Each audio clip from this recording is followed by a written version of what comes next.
Hi, everybody. My name's Sylvia Martinez, and good evening to you. Good morning for me. I'm in Los Angeles, California this morning, and happy to welcome you to Preparing Students for Tomorrow's STEM Education in an Age of Revolutionary Change.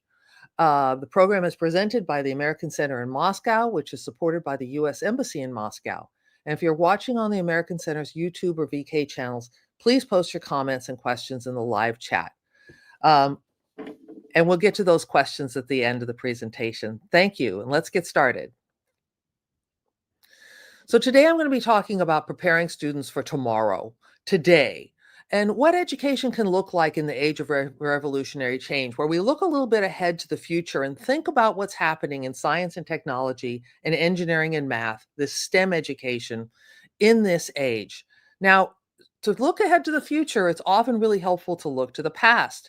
And if you think about the story of what's happened in technology and science and engineering and math for the last 50, 60 years, it gives us a clue to what's happening in the future. It also gives us a clue to the kinds of things we can do with students today in the classroom. If you think about what was happening 50 years ago, there were only 4 computers on the internet, only 4. And, you know, your telephone device, your communication device was hooked to the wall. You couldn't carry it with you. Computers cost thousands of dollars and barely had any memory. Computational technology was a slide rule. Navigation equipment was a compass. And if you wanted to play a video game, you had to go to MIT. We landed a man on the moon in 1969 for the first time, and the computer that controlled that spacecraft, the Apollo 11 guidance computer, only had 72 kilobytes of memory, and it was literally wires wrapped around sticks to provide that memory that navigated and landed spacecraft. Now, 72 kilobytes today, you open a word processor program, you type hello, you close it, and you've got 72 kilobytes used up in memory. Times have changed so much, and yet the technology that was happening back then permeates our life every day. Now, what's going to happen in the next 50 years is going to be just as revolutionary, based on exponential increases in the capabilities of computers, based on new technology like biological computers and computational technology we're just starting to see. Now, of course, you heard about generative AI. That seems to have popped onto the scene magically in the last few years, and yet it was first talked about 50 years ago as a way to reproduce the ways our brains work. Now, if we think about our kids today in classrooms, they are holding the worst technology they will ever know. The things that we think are so magical and amazing are just going to be museum pieces when they grow up. So, how do we predict what they need to know? How do we predict the kinds of experiences in today's classrooms that give them the most benefit for tomorrow's world? Another thing we can think about is history. Industrial revolutions happen in cycles, and we're in something where people are calling it the fourth industrial revolution. But the first industrial revolutions were about harnessing different kinds of energy to do work in different ways. They revolutionized how factories were made, how work was done, how equipment was manufactured and distributed, how transportation changed for everyday people, for industry, and for nations. Now, this wasn't the only thing that changed. It changed everything else. The industrial revolutions that have happened in the last few centuries changed how we live, how we work, people moving from farms to urban communities, the way we shop for food, the way we eat food.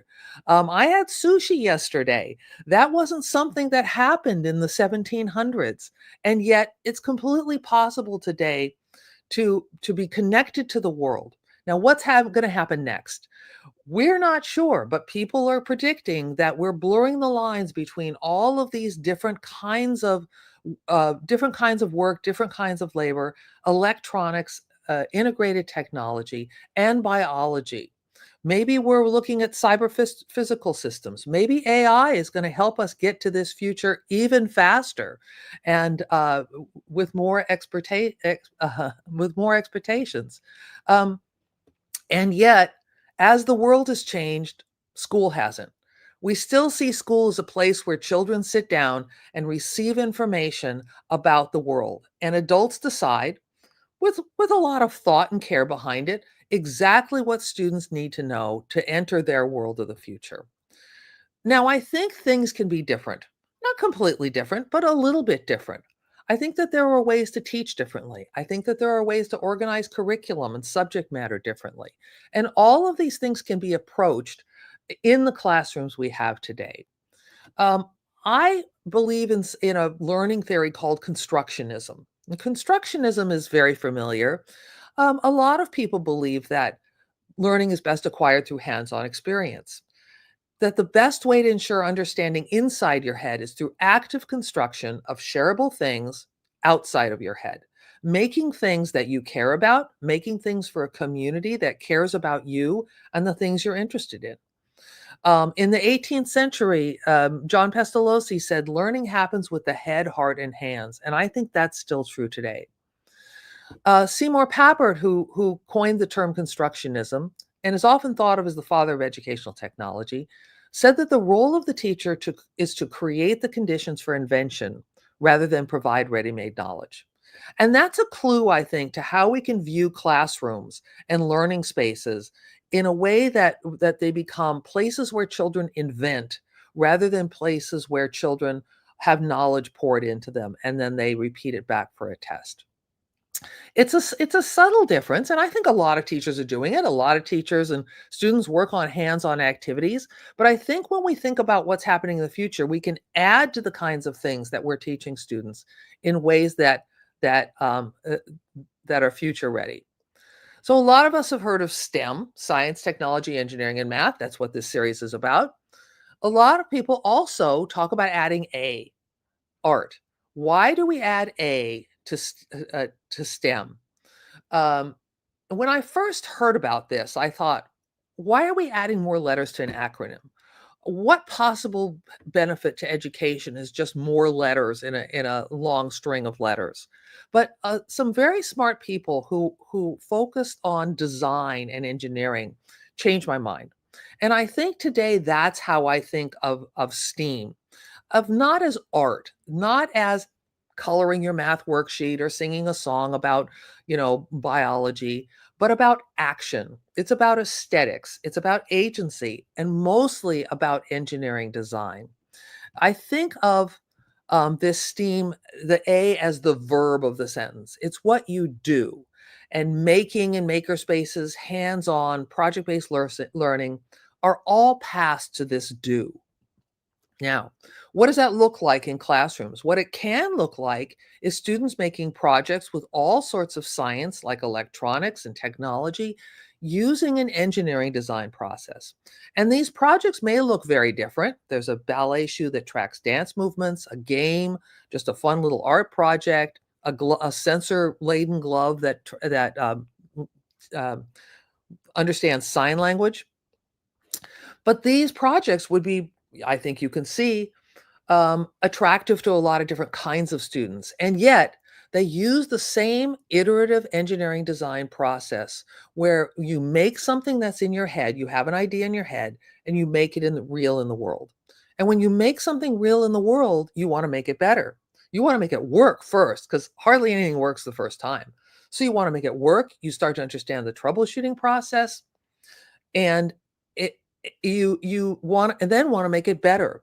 So this idea of engineering design permeating a lot of different strands of the kinds of curriculum we want students to engage in, I think is a powerful idea. I wrote a book called Invent to Learn, co-authored with Gary Stager, about making tinkering and engineering in the classroom. It's how to use these modern makerspace tools like 3D printers, laser cutters, electronics, and programming to supercharge different kinds of curriculum that's always been hard to teach with paper and pencil. How to encourage a tinkering mindset where you don't just give up the first time or hope you have the right answer. You think hard by doing new things. Um, with your tools and your materials, and how teachers can make the case for this kind of making in the classroom. And this book led to a number of books. We've now published 16 books in education, including 10 translations of Invent to Learn. The latest translation is going to be in Lithuania, going to be published next year. Um, and other teachers came to us and said, I do this too. I have all these kinds of making experiences in the classroom I want to share with the world. So we started a publishing company called Constructing Modern Knowledge Press. And you can find all of our books and links to the different ways to buy the books at cmkpress.com. Our latest book, our 16th book, is called The Learner's Apprentice: AI and the Amplification of Human Creativity. And as you know, generative AI is the hot topic today in education. Uh, is it going to change education forever? I'm going to get to that in a few minutes. When I talk to schools about these STEAM futures, I tend to talk about multiple different kinds of futures depending on the audience. And we don't have time for me to do all of these 10 today. So I'm going to pick a few that I think are most appropriate for this audience. Now, this list isn't final. This isn't all the things that are going to happen in the future. I don't have blockchain or quantum computing, but those things aren't really accessible to students today. These kinds of things are. So I want to start with why. Why do we care about this? Yes, it's the future, but I think we also have to understand that the people who are going to live in that future are young people in our classrooms today, and they're concerned. They show it on survey after survey. What are the issues that they're most concerned about? Climate change, ecology, war, poverty, all these things that young people are concerned about doesn't change the fact that they're still optimistic. Thank goodness for the optimism of youth, right? What do they say? The world is full of opportunities. And I agree. And I think the more we can bring those opportunities to today's classroom, the better we prepare students for the STEAM experiences they're going to have in the future. For example, lots of students have heard about bioplastics. Plastics are going to, they know facts like there's going to be more plastic in the ocean than fish by the year 2050. And they're concerned about that because it's also a fact that recycling will not solve this problem. What can we show students? What can we show these optimistic young people? That we can make a change. That using, for example, instead of materials made from petrochemicals that create pollution and trash and environmental damage, we can make things out of fungus-based materials. We can actually grow everything from concrete-like materials to styrofoam-like materials. We can make plastic out of biological materials like seaweed and shells of the sea animals. We can democratize the process of invention in biology by sharing the kinds of tools and technology that scientists use. For example, with mycelium, this is the root structure of mushrooms. This is super easy to grow, and it's being used in processes that create actual materials that are being sold and made for commercial use. But we can make it in classrooms. These are materials that can be hard or soft, that can create all kinds of um, different experiences, and you can grow this in a classroom environment. It's not hard, it takes time, but it's not difficult. It will mold into any shape that you put it in. For example, this teacher, I've used these pictures from her classroom. She had the students 3D print molds. You press the mycelium into the planters, they grow and harden, and then you bake them in an oven to stop the growth. And then you can use them. They're sort of like papery, kind of uh, hard, but not too hard materials. In this way, you can teach students about that they can be doing something that's happening right now that's making the world a better place. If you've ever had a kombucha drink, there's stuff at the top of the bottle. Well, you can make that and grow the material that's at the top of the kombucha drink in a classroom environment. Again, very simple. It just takes time. And what can you do with that material? You can flatten it out and make things, make materials that are like paper, like cloth. People are making clothes out of this. People are making uh, containers out of this, wrapping material. Students are doing this. There are ways online to find out how to do this so that students can create these leather-like, this vegan leather, they call it sometimes, material by growing it themselves. Plastics are being used. This is a seaweed-based plastic that's used for edible pouches. Students can create these same kinds of things out of readily available materials. Agar I don't know what, maybe it's called something different outside of the United States, but it's a seaweed-based powder that you can make these plastic-like materials and use them in the classroom. So that's what I would call making with biology. This idea that you can design things that are better for the environment. Now, a step beyond that is synthetic biology. What this is engineering plus biology. It's redesigning the building blocks of life. We can fabricate DNA, we can alter genetics to create the desired characteristics. Now, this may sound scary, but the whole point is to demystify these kinds of scientific contributions that are happening in the world so that students know that when they go to the world, they can use these kinds of things. Today, students with ordinary equipment, like it's a little more technical, like pressure cookers and things like that, they can design microbes that generate energy, deliver medicine, detect fertilizer runoff. Well, students aren't doing um, delivering medicine, but they can detect the presence of chemicals, and these things are being used in real life. These synthetic biology all over the world. For example, this glucose-sensitive cat tattoo that's in testing right now, where the materials in the tattoo react to the glucose levels in your body. Um, this is the modern version of the genetics we teach in biology class. But when we only stop at Mendel and his pea pod experiments and talking to students about recessive genes, we're cutting the last 50, 75 years of biological science out. Modern biology deals with computation, deals with genetics, deals with engineering in a way that we can actually have students participate in. Why? Because it's in their lives. Has a student ever asked about what are GMOs? Do they wonder when they hear in the news that certain things are banned or certain foods are not healthy for you, or their parents tell them maybe some things are genetically modified? Well, what does that mean? Is it dangerous? Is it a good idea? I think these are all questions that are well within the capability of students to understand what genetically modified means. And this is happening in the news. People are trying to bring extinct animals back to life. Is this a good idea? Just because you can do something doesn't mean we should do something. Students need to be involved with this conversation, these ethics of understanding the world, these ethics that are tied to the big questions of what people can and should do in the world, tied directly to how they feel about the world and how they feel that they can help ethically um, make the world a better place. Um, because, we've all seen this movie. This is a scary thing. Does this mean that any kind of genetic modifying is going to end up with people being eaten by dinosaurs? No.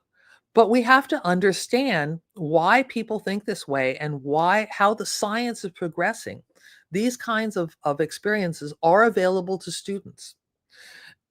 You might think this is science fiction, but there are competitions, there are resources, there are all kinds of things that students are doing today to understand synthetic biology and do it in the classroom.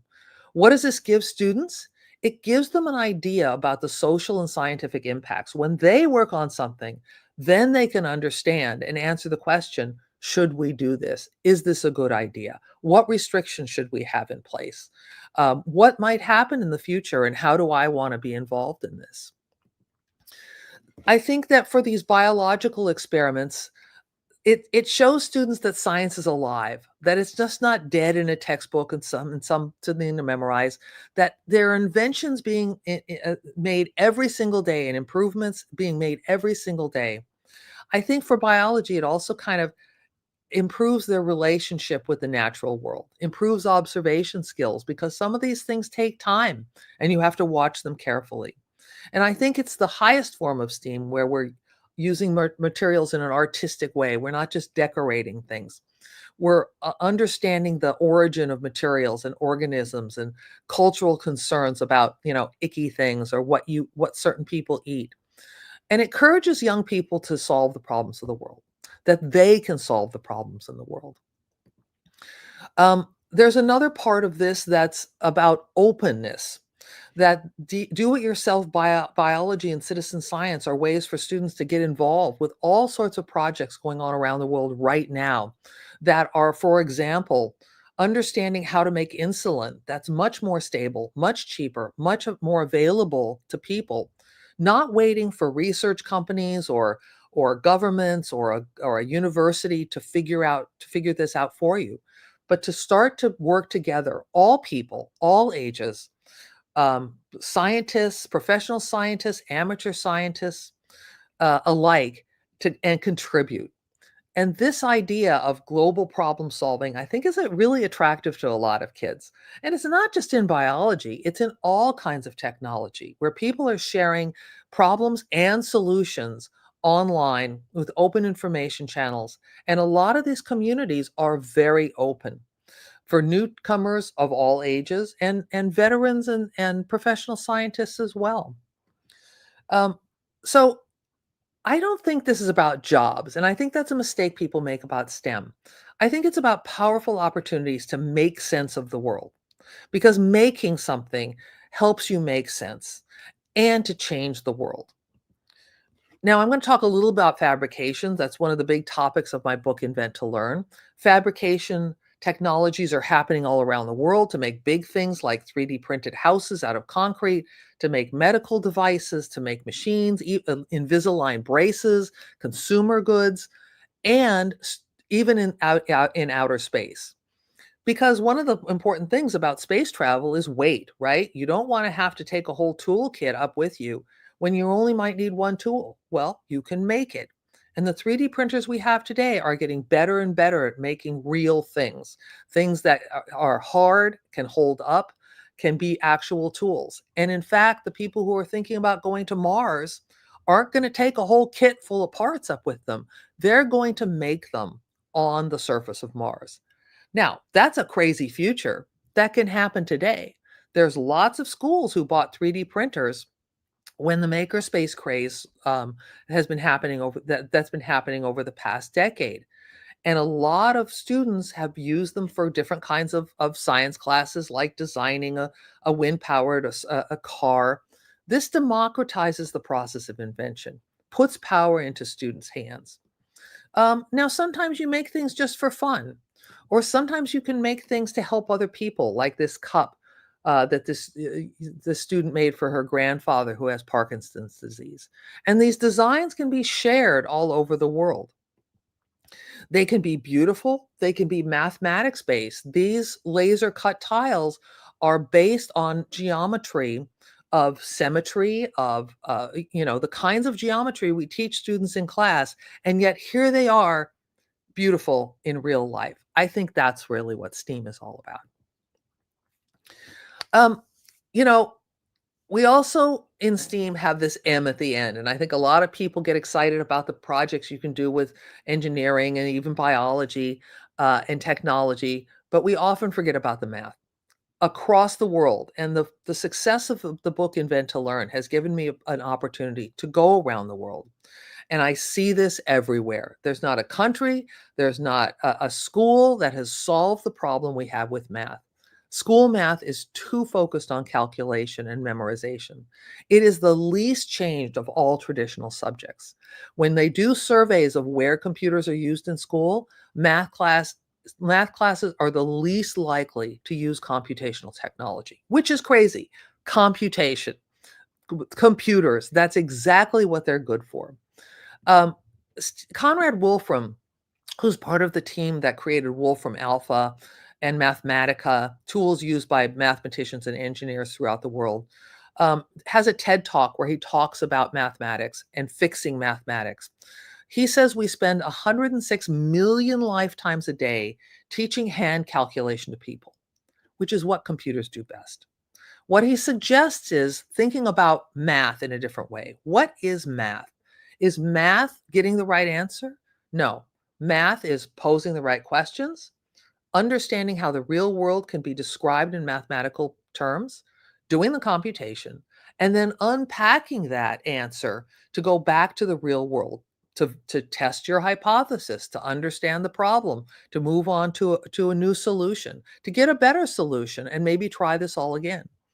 So what's happening is, what should happen is we should use the computers for the computation part, right? The part they're good at, and use students for posing the right questions, the real world, the back and forth with the real world, verifying, testing, and understanding, and retesting your hypothesis. And this is called computational thinking. So I think if we reframe mathematics as a way to use computational thinking for all different kinds of problems, we still get the mathematics that we want students to understand, but we see it in a new way, not as a way to get the right answer on a test, but a way to solve problems in the real world. And his brother, Stephen Wolfram, who's also involved with these Wolfram tools, um, says to pick any field X, from archaeology to zoology. There is now, or there will soon be, a computational X. Doctors, lawyers, teachers, farmers. The future of all these professions is full of computational thinking. Now, I know I said this wasn't about jobs, but yet we still want kids to have good jobs, and to be able to step into these jobs with confidence and competence. Computation is the way that we're ignoring right now in a lot of subjects. Wolfram has tools that are being used in high schools. It's been adopted by whole countries as the math curriculum in middle schools and high schools. Um, and it's not just math, it's biology and business and art and earth science and economics. All of these things give students the tools to solve problems that may have not been thought about before. Now we get to AI. So anyway, we have to talk about AI. I think it's the law nowadays. We've heard a ton about generative AI and what it means for schools. AI typically, today, a lot of people think of AI as chatbots, but there's a lot of other capabilities that AI has behind the scenes being introduced into applications, algorithms that improve experiences of all kinds. I think for kids, we can also ask them questions like, if it's artificial, what's intelligent? What does it mean to be humans? What is human intelligence? And what does intelligence mean? I think students are very capable of understanding that these are big questions that they're going to be grappling with. And the interesting part of some of these questions is it leads you to do experiments in using the tools that are directly related to the subjects we teach. Now, there's a ton of hype about AI happening right now. You can go to one expert who says AI is going to be the greatest event in civilization, and the same expert later says it could be the end of the human race. It's hard to know, especially in schools. We're getting a lot of headlines, a lot of panic about how AI is going to destroy critical thinking, and teachers are worried about it, and they don't know how to use it, and there's evil fake things, and it could wipe out humanity. I think this is kind of a moral panic, honestly. There's legitimate concerns. We don't want students to cheat. We want them to use their brains. But I think the media has cherry picked some out of context examples and really framed it as this apocalyptic, oh my God, the world is ending. And what you end up with is a moral panic. And the worst thing we can do with our students is panic and deny them opportunities to learn things about the modern world. Um, Now, there are things to know about generative AI. As educators, we need to know it's unpredictable. It uses probability to generate answers. It has bias. It's going to replicate all the biases that are in its training data. It's changing all the time. The thing you do and know about AI today is going to be changed tomorrow. And hallucinations, where AI makes up things, it makes up references or citations, it's still a problem, but it's getting better. You always want to check your sources, and AI is no different. I think a lot of teachers are being offered old solutions in the guise of AI enhanced tools that don't do anything new. They make worksheets, they make quizzes, they take notes, they make videos, they're graders, where AI is really an opportunity to do some things very differently. Um, and in fact, some of these labor saving devices for teachers, where it's going to write your reports for you and do your grading for you, it turns out that it actually makes more work. It's sort of like when they told housewives that all your labor saving devices are going to save you time. And it turns out that people spend more time cleaning their houses now than when they didn't have all these devices. Making things more complex because AI can do them means the teachers have to spend more time generating them. Even if AI does some of the work, it turns out that a lot of the time, this actually makes more work for the teacher. And you end up with the potential of a vicious AI cycle where the teacher uses AI to create student work, the student uses AI to complete work, the teacher uses AI to grade the work, and then the student says, does anybody care? Why should I do this when no one cares? And I think that's a valid response to sort of a dystopian view of this whole AI use in schools. We can't let that happen. And I think there's a way to use AI that's much more focused on the curriculum and able to connect students with the real work that they're going that they really want to do. This book that I mentioned before, The Learner's Apprentice, AI and the Amplification of Human Creativity, has a lot of the things that I'm going to show you in the next few slides. I'm going to go over some of the ways that AI can be used in creative ways connected to curriculum.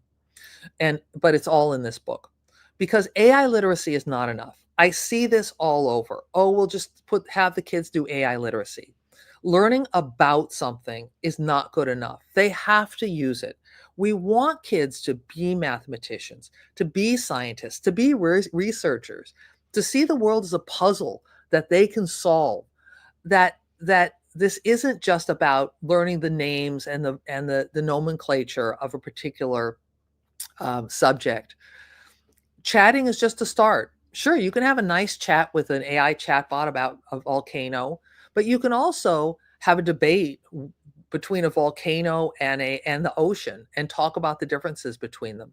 You can create you can do creative experiments with AI where you're making something that's useful to connect to the curriculum. So let me show you what I'm talking about. Um, let's just take Claude. Claude's one of the frontier models. There's ChatGPT, there's Claude. I kind of like Claude these days.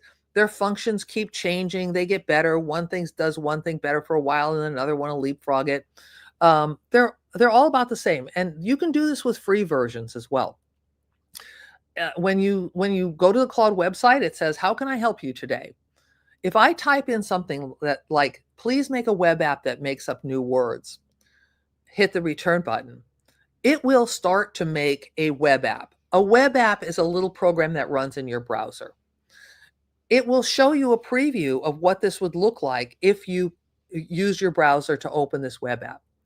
It's a made up word generator. This will take 30 seconds tops. And look, you can push the button, you can make a word.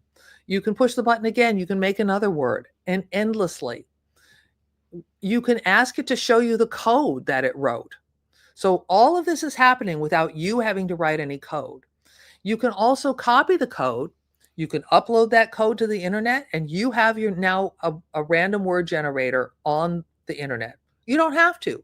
You can keep it on your computer. You can email it to your friends or your teacher.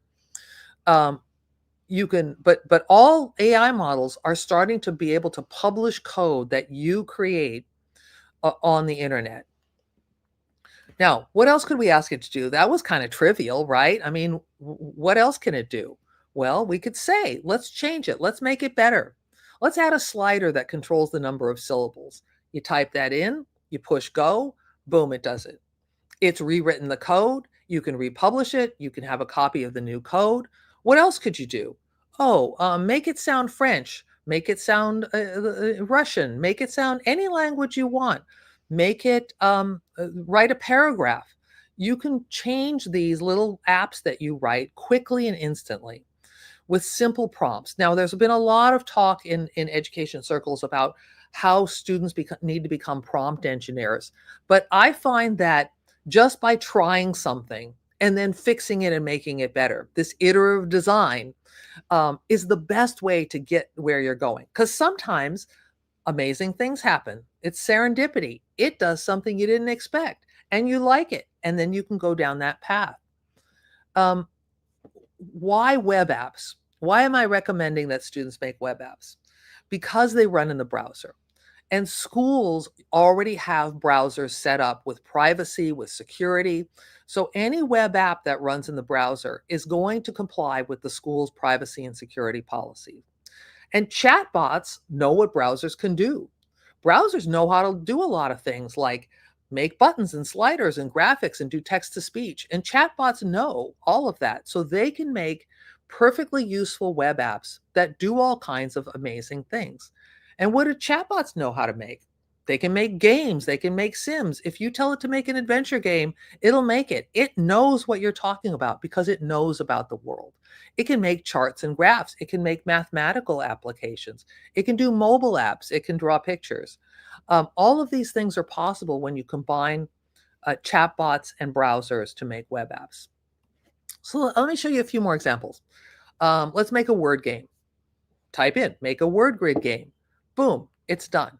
Make it in Japanese. Boom, it's done. All of these things are possible without coding. Now, am I saying that learning to code is worthless? Absolutely not.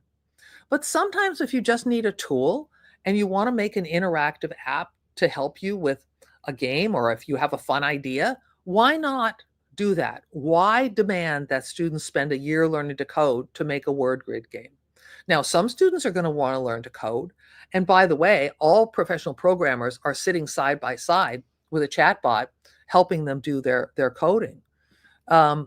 You can make things that are mathematical, like make a calculator. And you might think, wow, that's terrible. That doesn't look like a calculator. Well, tell it. Make it look like a real calculator. Okay, it'll do it. Make it be a Roman numeral calculator. Make it be a scientific calculator. All of these things are possible in just a few clicks just by asking the chatbot. So making apps can support learning goals in all different kinds of subjects. For example, in biology, let's say we're talking about ant behavior. Make a simulation of ants searching for food. After a few back and forths with the chatbot, you might end up with a game like this, or a game that you've kind of co-invented with the chatbot while you're talking to it.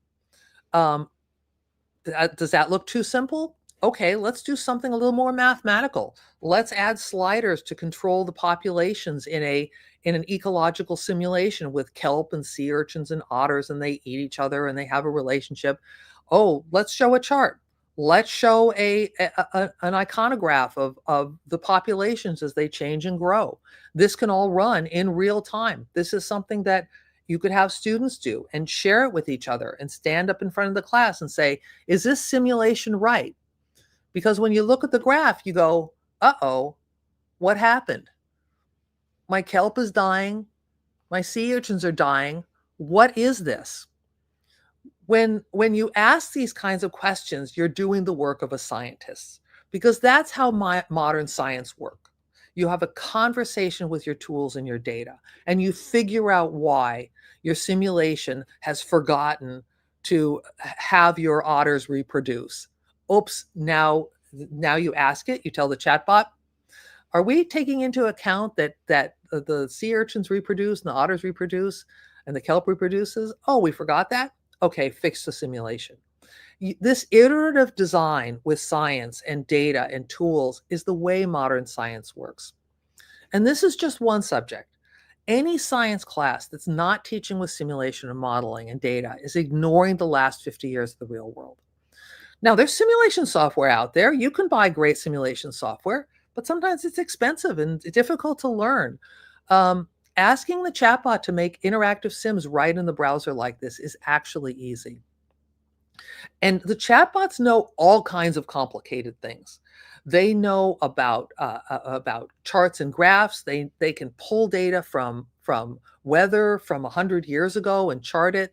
They can do confidence predicting, which is actually an AI tool. So you can use your AI to make AI tools. They can make apps for mobile devices that take advantage of, say, the GPS data in the phone. You can add AI to your apps to understand AI better. What better way to understand AI than to make an app using AI? They can make text-based adventures like the old, adventures where you go around and you talk to monsters and you find swords and things. Well, you could make an adventure of exploring Rome on the day of Julius Caesar's assassination, and it will just chat away with you about what's happened in Rome and what do you want to do? Do you want to go visit the Senate? Do you want to go visit the marketplace? Do you want to hear the what the people are whispering about in the corner? And give students an understanding of historic events. All of these things are in this book. I don't want to spend any more time on this because we don't have a lot of time together today. But you can create computer programs, these web apps, without learning to code. And the book explains why you'd want to do this. And the author is someone who's worked for 50 years at the intersection of learning and AI. So he didn't just show up yesterday with some tips about AI literacy. This is in-depth creativity with the AI tools that your students can have access to today. Of course, with supervision, of course, with communication with you. So if you want to learn more about how to harness the power of creative AI for learning, this QR code or cnkpress.com, you can get to the book sales sites for this book. So I want to pitch this idea to you that AI is just making like in a makerspace, but it's in a digital realm. It's playful exploration. It's in the spirit of making an iterative design. What we don't want to do is ban this because, I know I said this wasn't about jobs, but this is what's happening in job interviews right now, where interviewers say to their candidates, have you had any experience working with AI tools? Well, which job candidate do you want your students to be? Oh, well, our school banned AI, so nope. Or, yeah, my school encouraged it. I've used AI to analyze data and strengthen my writing and make infographics and build small apps. And the interview is I think, going to go a little differently. We have the choice as educators of which job candidates are going into the future because these are our students today. So I want to take a quick detour to the real world because that's where we all want our students to be. My background is as an aerospace engineer. And when I graduated from college, I went to a job interview and they said to me, we're going to be doing something that no one has ever that no one has done before. We're building a box that will know where it is in the world with a 10-meter accuracy, rain or shine, underwater, in the sky. And this is going to revolutionize the world of navigation and probably the world beyond navigation. There's just a few small problems. The software isn't written yet. The computer that we're writing the software hasn't been built. The hardware isn't fast enough. The receivers don't work yet. And the mathematics is just a theory. Would you like to be on the team? I was like, sign me up. Thank goodness for the blind optimism of youth. I had no idea that I wanted to do this. I wasn't like interested in receivers or navigation, but I wanted to change the world.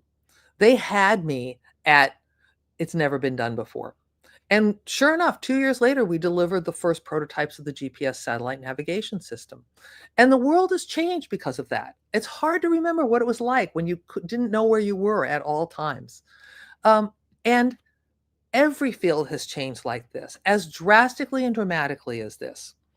Computers have changed everything. This is the Walt Disney Hall in Los Angeles, where I live, designed by Frank Gehry. And I've heard Frank Gehry interviewed about his design process. He doesn't say, oh, I let the computer do all the work. He thinks of the computer as a partner. It does kind of the dirty work. It figures out where the rivets go and how much material to buy and how the connections work. Well, he thinks about the big picture, about the art. So when you talk about STEAM, this A is propelled for Frank Gehry by computers. Um, and AI just increases the applications of computers in all design tasks. They are taking things like bone growth algorithms from biology and understanding better how to design stronger buildings. AI is optimizing like this divider panel for strength and weight. And sometimes AI solves things in ways you don't expect. I copied this tweet about this chip layout. This is an integrated circuit layout. It says the one on the left designed by a human, on the right by an AI system, and it performs better. Welcome to the goopy asymmetrical AI future. Now, why is that mess better? It's because we've been trained through centuries of design practice to think that symmetry is correct.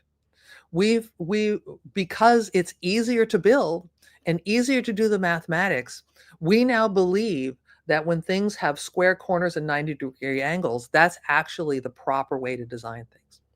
Well, the power of AI is it's going to challenge a lot of those notions, and not just in the building trades, but in all kinds of design is going to change tremendously by using generative AI. And we can give kids these kinds of experiences today. I firmly believe that this from Alan Kay, this quote from Alan Kay, he said, he's the father of the personal computer. And he said, the computer is an instrument whose music is ideas. And I think that's absolutely the right way to think about computers. Now, what does this STEM and design give us? It makes us able to do a lot more things, to make real things that work, to make things that we care about because it has an aesthetic quality, to make things more precisely than ever before because we've used computers and mathematics, and to learn more by making them. So what's not to love? Why aren't schools embracing this way of enhancing the curriculum that we're already using with computers? I leave that question to you because that's a question for every school, for every educator.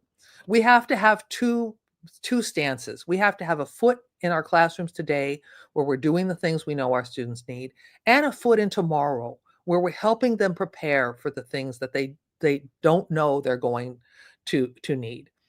For example, when I went to this aerospace company to work on the GPS navigation system, there was math they were using that hadn't even been invented when I was in college. So there was no question in my mind that that, oh, it was a problem or my teachers missed something. No, this is happening all the time. Mathematics and science is changing all the time. And we need to be preparing our students to learn how to learn and to learn how to keep up with these new things, not just memorize a bunch of facts because we believe they're going to be useful someday. I go around a lot of places and I talk to people and they say a lot of the same things about technology because I'm talking about technology. They say, oh yeah, the kids, they love technology. They love to click on stuff. It's so empowering. And I just think, oh, that's not right. I think it's different than that. You can't do empowerment to someone. Empowerment comes from doing powerful things that you care about. And this quote, for example, this young man said, everything is a lot more simple to make. I can do things really quickly now that I know how to look at stuff.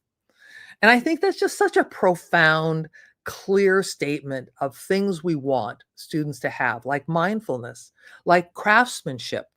You can't do these things to students. They have to experience them in the process of making things that they care about. And I think this is a cycle of belonging. This is a cycle of trust and citizenship where students do things that they care about, belong to a community that cares about them and that they care about. They become engaged. They learn to take responsibility for themselves and others. They gain independence. They make interesting things and have things to say about them they can share. They learn to trust themselves and trust those around them. And this is citizenship. A lot of times people talk about digital citizenship, and it's just like the bad things that are going to happen to you if you go to the bad places on the internet. Well, that's not citizenship. Citizenship is belonging to a community that cares about you and that you care about, that you add value to, and that the community adds value to your life. And classrooms can be these learning communities if we trust students and trust teachers to do these kinds of empowering, independent things. Now, you can't have empowered students if you don't have empowered teachers.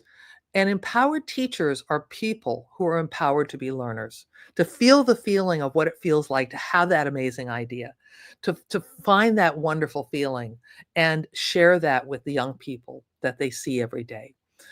When Gary Steger and I run professional development workshops, we always do hands-on because you have to have an experience in order to talk about an experience.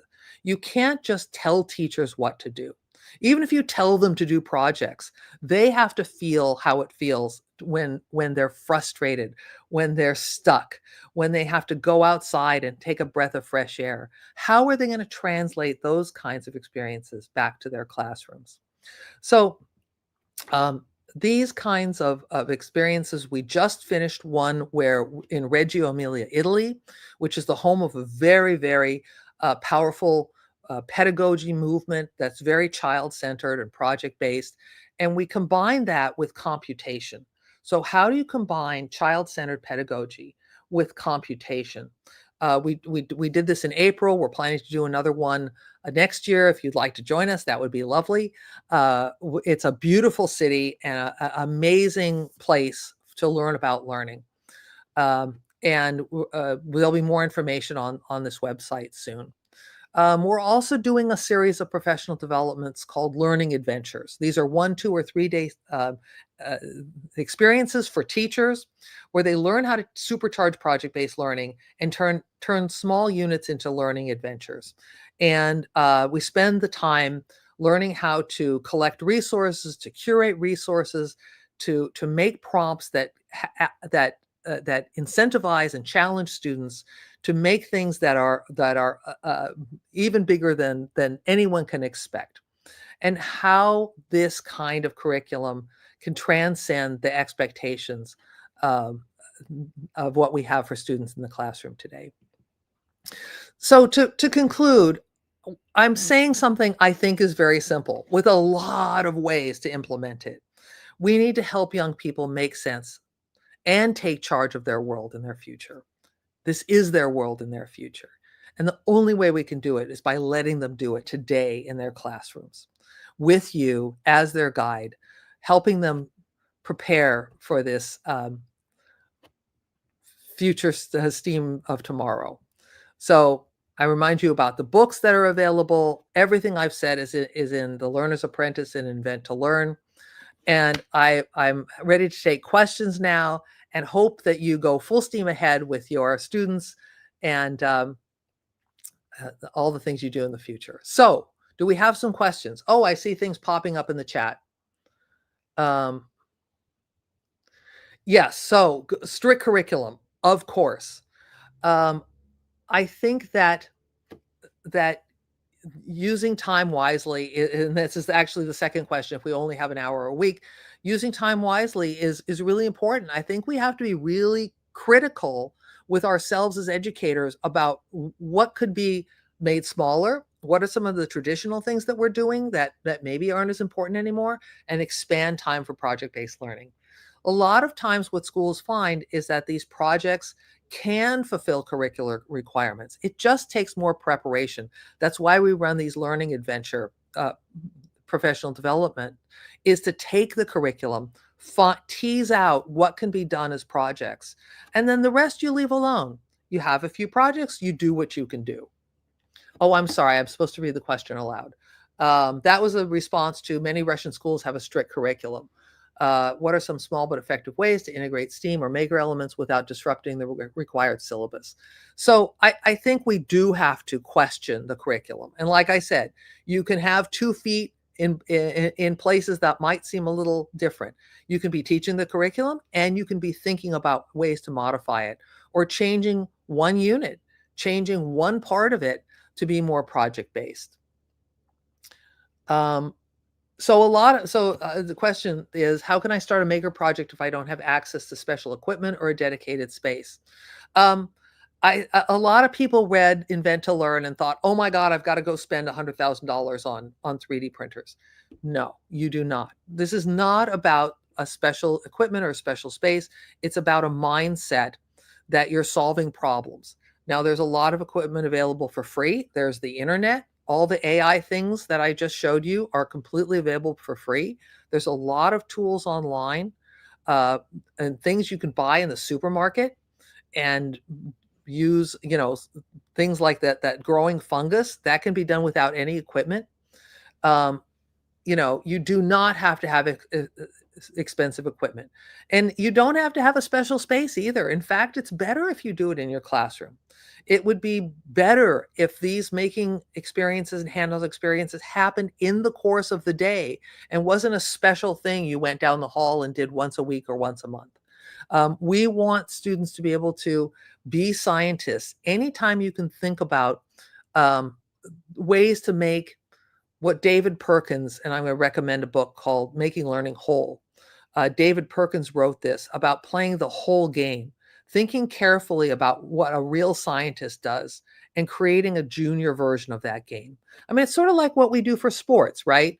We don't put kids on a professional sized soccer field and, with professional players and say, have at it. We tailor a game that's made just for them so that they can learn as they're playing. Now, if you ask those kids, they're playing soccer, right? They're playing football.